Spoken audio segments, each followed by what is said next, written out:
अस्सलामुअलैकुम। उम्मीद है आप लोग खैरियत से होंगे, खुश होंगे और मज़े में होंगे।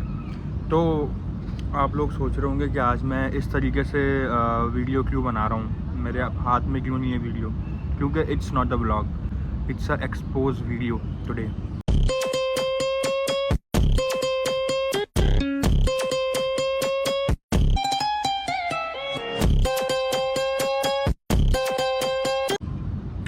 आज क्या सीन हुआ, कुछ टाइम पहले मैंने एक व्लॉग अपलोड किया था, आप लोगों को याद है, जिसको यहाँ पे पॉपअप हो रहा होगा कि आई गॉट अ जॉब और मुझे जॉब मिल गई थी। अब सीन ये होता है कि मैं 3 दिन जॉब पे गया हूँ। मुझे ये बात पहले ही बता देनी चाहिए थी, but obviously I am waiting for, मैं आप लोगों को सारी चीज़ें लाइन बाय लाइन आगे बताता रहता हूँ क्या हुआ है। तो मैं जब इंटरव्यू देने गया तो एक सालार नामी बंदा जो कि वहाँ पे मैनेजर बना बैठा था, वो उसने मेरा इंटरव्यू लिया एंड देन उसने मुझे सेलेक्ट किया।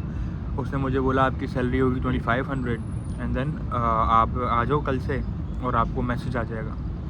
मैंने ऐसा ही किया, मैं दूसरे दिन से चले गया और दूसरे दिन जाके मैं काम करने लग गया। अब मुझे काम की नौयत ये पता थी कि कंसल्टेंसी का काम है। कंसल्टेंसी में, क्योंकि मैं ट्रैवल एजेंसी फील्ड से वाबस्ता हूँ, तो कंसल्टेंसी में यही होता है कि कंसल्टेंसी में जब आप कंसल्टेंट होते हो तो उधर आपको वीज़ा वगैरह सारी चीज़ें आप है उसमें वो करते हो। अच्छा, अब सीन ये होता है कि मैं वहाँ पे गया हूँ, वहाँ पे एक पेज था लड़के, मैंने इस वक्त काम स्टार्ट नहीं किया, मुझे वो बता रहे हैं कि किस तरीके से होगा, क्या होगा, कि क्या सिनेरियो होगा। मैं वहाँ पे जाके काम स्टार्ट करता हूँ, देखता हूँ लोगों को। वहाँ पे ऑलरेडी 8 9 10 लड़के थे। तो उन लड़कों ने मुझे बताया कि हमें आए हुए, मतलब कि मैं लेट्स से कि 23 को गया था, तो वो बोल रहे हैं हम 18 को आए हैं, मतलब ये ऑफिस ही नया बना है। तो मैं परेशान हो गया, मैंने बोला यार ये तो ऑफिस ही अभी बना है और ये क्या सीन है। तो मैंने जब उस दिन इत्तेफाकन जुम्मा था, तो जुम्मे को जब हम सब नीचे गए नमाज़ पढ़ने के लिए लड़के, तो उसने बोला कि, मैंने उनसे पूछा, मैंने बोला यार क्या सीन है, ज़रा बताना यहाँ पे ऑफिस का। तो उन्होंने बोला कि इन लोगों ने हमसे एग्रीमेंट करवाया हुआ है। एग्रीमेंट में इन्होंने क्या किया हुआ है, एग्रीमेंट में इन्होंने लिखा हुआ है कि भाई आपको सिर्फ जो है सैलरी तब मिलेगी जब आप कमीशन करोगे। अच्छा, कमीशन में क्या करना था? कमीशन में ये करना था कि कमीशन में इनके पास एक बंदा है, उस पाकिस्तानी बंदे का नंबर है, पाकिस्तानी नंबर है, कतर में बैठे हुए हैं और पाकिस्तानी बंदों को अप्रोच कर रहे हैं हम। ये मेरी समझ से बाहर। मैंने बोला कतर में बैठ के पाकिस्तानियों को क्यों अप्रोच करना है हमें। खैर, जब कतर में बैठे हुए पाकिस्तानियों को अप्रोच करना है, कर लिया कतर में बैठ के पाकिस्तानियों को अप्रोच। पाकिस्तानियों को अप्रोच करने के बाद हमने उनसे पैसे मांगने वीज़ा वगैरह के लिए, उनको थोड़ा सा ऑब्वियसली इंसिस्ट करना, सब करना है। भाई वर्क परमिट नहीं मिल रहा पाकिस्तानियों को, तो दुबई का वीज़ा नहीं मिल रहा, ये वर्क परमिट दिलवा रहे हैं। मेरी भी समझ से बाहर था कि वर्क परमिट कैसे दिलवा रहे हैं। खैर, मैं बोला कि मैं सुनता रहा, देखता रहा। जब मुझे पता चला ना, ऐसा ऐसा मुझे लग ही रहा था, एक गट फीलिंग होती है इंसान की कि ये स्कैम है, ये स्कैम होगा, ये स्कैम कर रहे हैं। खैर, मैं 1 दिन गया, 2 दिन गया, तो मेरे पास कुछ और करने के लिए फिल वक्त था नहीं, तो मैंने बोला कि यहाँ पे देखते हैं क्या सिनेरियो बनता है। अच्छा, वो बंदा जो अपना नाम सलार बताता था, वो रोज़ आए, ब्रीफमेंट दे। 2 दिन 2-3 दिन जो मैं रहा हूँ वहाँ पे, वो ब्रीफमेंट दे, आप लोग इस तरीके से करो, इस तरीके से करो, आपकी सेल क्यों नहीं हो रही, आपके पास कितनी कन्वर्ट्स हैं, आपके पास क्या इस तरीके का क्या है। अच्छा भाई, मैं देख रहा हूँ, मतलब बड़े प्रोफेशनल है। इस दिमाग में ये भी आ रहा था कि हो सकता है मैं गलत हूँ, हो सकता है कंपनी अच्छी हो। कंपनी का नाम है टेम्पा कंसल्टेंसी, ठीक है। वेस्टबी पे बनी हुई है। खैर, मैं परेशान, मैंने बोला यार शायद मेरी ही गलती है, मुझे थोड़ा समझने में इशू हो रहा है, तो काम करते हैं, फिर देखते हैं क्या होता है। कमीशन हो जाएगा, सेल्स के काम से वाबस्ता हूँ मैं, मेरा बैकग्राउंड सेल्स का है, तो मुझे कोई इशू नहीं है सेल्स का काम करने में। खैर, अब जब ये सारी चीज़ें हो गई, ठीक है। अच्छा, सालार जो बंदा जिसका नाम भी कुछ और था, मैं आप लोगों को नाम भी बता दूंगा, यहाँ पे उसकी लिंक्डइन प्रोफाइल आ रही होगी। ये वो बंदा था स्कैमर, ठीक है। स्कैमर क्यों बोल रहा हूँ ये भी मैं आप लोगों को बताता हूँ। अच्छा, इसने क्या हरकत की मैं आप लोगों को बताऊँ। इसने जो है ये सारी ब्रीफमेंट वगैरह देता था इस तरीके से, ये वो फलान दिमाग का। हम जब 3rd डे गए ना, 3rd डे, तो 3rd day I think Monday का दिन था, और मंडे के दिन मैंने यही वाले कपड़े पहने हुए थे, एग्जैक्टली यही ड्रेस था। ये शर्ट थी, ये मेरा ड्रेस कोड पूरा यही वाला था, ठीक है। तो भाई हुआ ये कि आप लोगों को साइड में वीडियो भी चलती हुई नज़र आ रही होगी। एक ये पूरा ड्रेस कोड था और ये कोट पीछे रखा हुआ है मेरा चेयर पे, ये मीटिंग रूम है, और मीटिंग रूम में मेरा कोट, ये मतलब जैकेट रखी हुई है ये वाली, ये मैं भूल गया था वहाँ पे। उसने अचानक से बोला कि यार हम लोग है ना रेनोवेशन करवा रहे हैं, नया नया ऑफिस है, तो आप लोगों के लिए पीसीज वगैरह भी लगेंगे यहाँ पे, तो 2 दिन की आप लोगों को छुट्टी दे देते हैं। तो 2 दिन की छुट्टी उन्होंने दे दी। अच्छा, पीर का दिन नहीं था, पीर मंगल बुध जुमेरात जुम्मा, पीर मंगल का दिन था, सॉरी, ठीक है, मंगल का दिन था। जुम्मे को मैं गया था, हफ्ते को मेरा दूसरा दिन था, और हफ्ते को हमारी 4 बजे छुट्टी हो गई थी दोपहर में, सुबह 10 बजे शिफ्ट शुरू होती थी। और मंडे को गया था, फिर जब ट्यूसडे को गया मैं, तो ट्यूसडे को ये सीन था, ट्यूसडे को कोई मतलब हमें गए हुए ज़्यादा टाइम नहीं हुआ था, मोस्ट प्रोबेबली 11:30-12 बज रहे होंगे उस टाइम पे, और मैंने कॉलिंग करना स्टार्ट की थी। उस दिन मुझे मोबाइल वगैरह मिला था, तो मुझे भाई बोलते हैं कि चले आओ, आप सबको भेज दिया, मोबाइल वगैरह लिए सबसे, और सबको भेज दिया। अब जब आपने सबको भेज दिया ना, तो सबको भेजने के बाद मैं रात को कोई 7:30-8 बजे का टाइम था, मुझे मैसेज आता है, जो मेरा दोस्त उसी कंसल्टेंसी से बना था, उसका मैं नाम ऑब्वियसली नहीं लूँगा, बट वो इसी कंसल्टेंसी से मेरा जो दोस्त बना था, उसने मुझे बोला कि तुम्हारे पास कोई मैसेज, तो उसने, जो मेरा दोस्त था, उसने क्या किया, उसने मुझे बताया कि यार सीन तो ये चल रहा है कि हम लोगों को मैसेज आए कि 10 लोग शॉर्ट लिस्टेड हुए हैं और उन्हीं को बुलाएंगे। अच्छा, वो 10 लोग वो थे जिनकी ज्वाइनिंग 18 को हुई, और ये सारी चीज़ें। तो खैर मैंने बोला ठीक है, मैं समझा कि वो मजाक कर रहा है, क्योंकि वो मेरा दोस्त बने हुए उसको 2-3 दिन ही हुए थे, ज़्यादा दिन नहीं हुए थे। तो मैंने बोला हो सकता है, क्योंकि यार आप पराए मुल्क में हो, पराए शहर में हो, तो आपके दिमाग में बहुत सारी चीज़ें चलती हैं, आती हैं। खैर उसने मुझे एक स्क्रीनशॉट भेजा था, उसके ऊपर एक नंबर लिखा हुआ था। उस नंबर पे मैंने मैसेज किया, तो उसने बोला कि हाँ मैं टेम्पा कंसल्टेंसी से बात कर रहा हूँ। मैंने बोला ठीक है, अगर आप टेम्पा से बात करें तो आप बताएं आपने क्या सीन किया, क्या हरकत की। उस वक्त तक मुझे नहीं पता कि मेरी जैकेट वहाँ पे रह गई।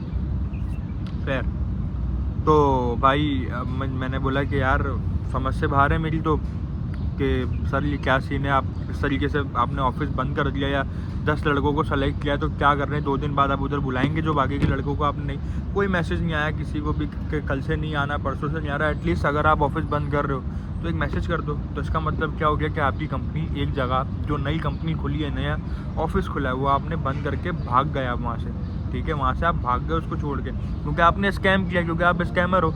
आपकी दूसरी कंपनी का नाम अभी मैं वो भी बता सकता हूँ, दूसरी कंपनी का नाम थोड़ा हार्ड है, मैं बता इसलिए नहीं पा रहा, मैं लिख दूंगा साइड में दूसरी कंपनी का नाम क्या है। खैर उसके बाद भाई मैंने इनको मैसेज किया, मुझे पता चला रात में कि मेरी जैकेट रह गई है वहाँ पे। अब जैकेट थी, जैकेट के अंदर सामान था थोड़ा सा, तो मैं इनकी तकरीबन 1.5 हफ्ते तक, अच्छा वीडियो क्यों नहीं पहले आई, क्योंकि मैं 1.5 हफ्ते तक जैकेट के लिए पीछे रखा हुआ था, पड़ा हुआ था कि मेरी जैकेट एक दफ़ा आ जाए। जिस दिन मेरी जैकेट आ जाएगी उस दिन मैं ये वीडियो बनाऊंगा और अपलोड करूंगा कि ये कतर में किस तरीके से स्कैम कर रहे हैं। पहले ये दुबई में स्कैम कर गए, अब ये कतर में कर रहे हैं, अब ये कतर से बहरीन निकलेंगे, बहरीन से कहीं और निकलेंगे, ओमान निकलेंगे, तो ये इस तरीके से आगे बढ़। खैर करते कराते मैंने उससे व्हाट्सएप पे बात करना शुरू की। मैंने बोला सर मेरी जैकेट दे दें, मुझे और कुछ भी नहीं चाहिए, मैं जैकेट मांग रहा हूँ, जैकेट का बोल रहा हूँ। आगे से बोलता है, मैंने बोला कि मैं आपसे पैसे भी नहीं मांग रहा, कि 2-3 दिन मैंने काम किया उसके पैसे भी नहीं मांग रहा, मैं आपसे सिर्फ और सिर्फ मांग रहा हूँ मेरी जैकेट, मुझे जैकेट दे दो। वो जैकेट मेरे लिए बहुत इंपॉर्टेंट है, बहुत ज़्यादा इंपॉर्टेंट है मेरे लिए जैकेट। खैर उन लोगों ने क्या किया कि उन लोगों ने जो है अपना मुझे 1 दिन 2 दिन 3 दिन आजकल करते रहे वो, और फाइनली मुझे जाके जैकेट मिली। अच्छा, इस जैकेट वाली बीच की कन्वर्सेशन में जब मैंने उनको ये बात बोली कि सर मैं 3 दिन के पैसे भी नहीं मांग रहा आपसे, मैं आपको ये भी नहीं बोल रहा कि आपने बिना बोले जॉब से क्यों ख़त्म कर दिया सब लड़कों को या लड़कियों को, तो अब आप मुझे एग्जैक्टली रीज़न तो बताओ ना, बात क्या है। तो वो आगे से बोलते हैं कि भाई कोई कंपनी नहीं चल पा रही तो हमने बंद कर दिया। भाई 12 दिन भी नहीं हुए, 5 दिन हुए तुम्हारी कंपनी को खुले हुए, तेरी कंपनी को खुले हुए 5 दिन हुए, तू कैसे बंद कर रहा है 5 दिन में कंपनी? भाई मेरी तो ये समझ से बाहर है। खैर अभी जो नया ऑफिस है इनका, उसकी भी मैं सारी चीज़ें अगर आप लोग चाहो तो बड़ी मैं एक्सपोज कर सकता हूँ। कोशिश ये करना कि मेरे से पर्सनल पे आके पूछ लो, वहाँ पे नहीं जाना, स्कैमर कंपनी है ये, लोगों के पैसे खाती है। पाकिस्तान में जितने भी लोग हैं, इंडिया में जितने भी लोग हैं, उनके पास जो मैंने कंपनी यहाँ पे लिखी थी उस कंपनी से कोई भी कॉल आती है, मैसेज आता है, बोलते हैं हम आपका वीज़ा लगवाएंगे, नहीं लेना, बिल्कुल भी नहीं लेना, ज़रूरत ही नहीं है लेने की। 1 साल तक आपको घुमाएंगे, उस घुमाने के बाद ये खुद भी घूम जाएंगे, सही है। तो एक नंबर की स्कैमर कंपनी। अगर ये बोले ना कि आप उनको बोला आप प्रूफ दो, अबे भाई वर्क परमिट मैं आपको वर्क परमिट बना के दे दूँ, मैं बना के दूंगा आपको वर्क परमिट। वर्क परमिट बनाने से कुछ नहीं होता, जब तक वीज़ा हाथ में नहीं आ जाता ना तब तक किसी को पैसे नहीं देने। मैं कतर आया हूँ ना, कतर आने से पहले मैंने 1 रुपया भी नहीं दिया, मैंने पहले जो है वीज़ा लिया उसके बाद पैसे दिए।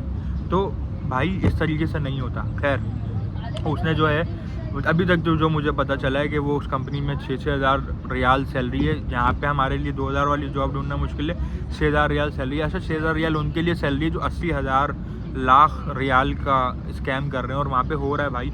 पिछले महीने की जो इन लोगों की क्लोजिंग थी वो कुल 6.5-7 लाख रियाल की क्लोजिंग थी, जो मुझे पता चला है।